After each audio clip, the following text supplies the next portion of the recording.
At the root of reality, everything is one. Kabbalists have found that we are scattered, shattered pieces of a single vessel that that that is actually just one connected vessel, one collective vessel, but we each are a piece of it. We feel. What is this vessel? What is this vessel? And that vessel is the only substance of creation that was created.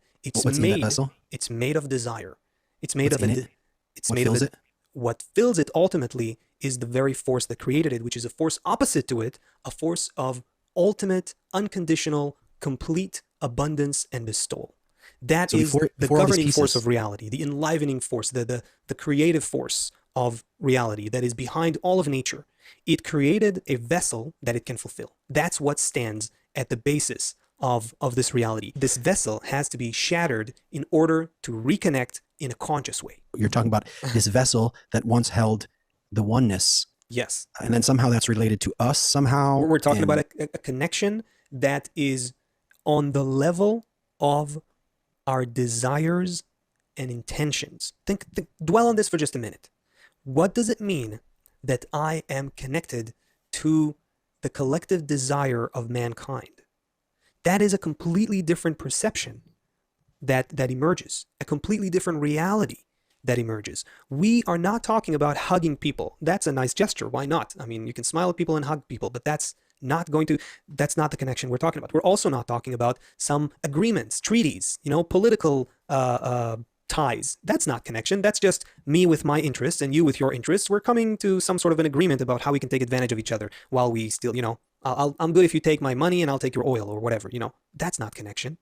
We're not talking about moral connection or ethics, because that also is dependent on time and culture and where you come from. Different people have different customs and different habits and different codes of behavior. So that too is not the connection that we're talking about. We are talking about an eternal connection that has to do with the substance of our being.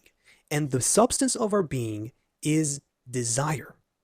That's the level of our desires and intentions. That's the level hidden from our five senses, found deep within us, not inside our body, right?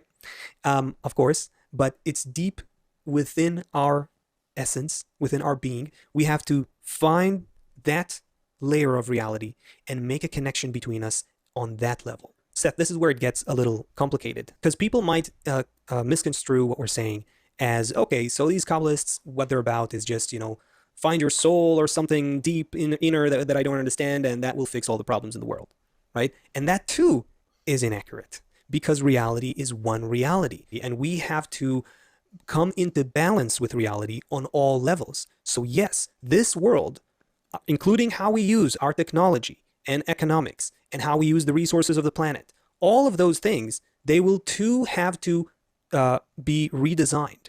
We're going to have to find a new way to do all those things in a way that's balanced, but it's not going to start from the outside.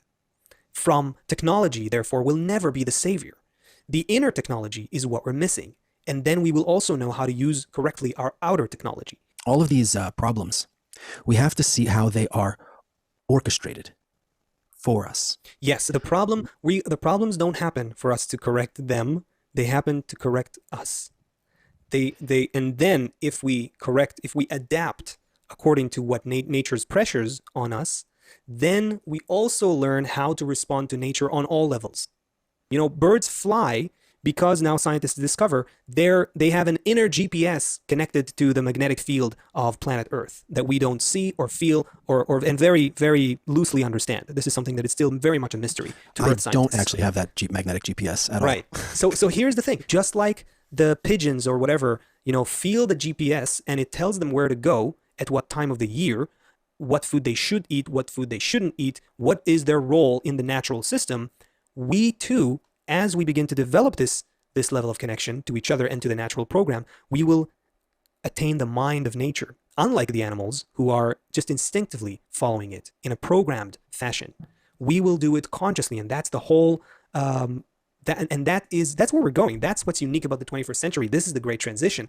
This is the new science that will emerge. We're going to gradually see how our desires and intentions towards each other influence the whole of reality.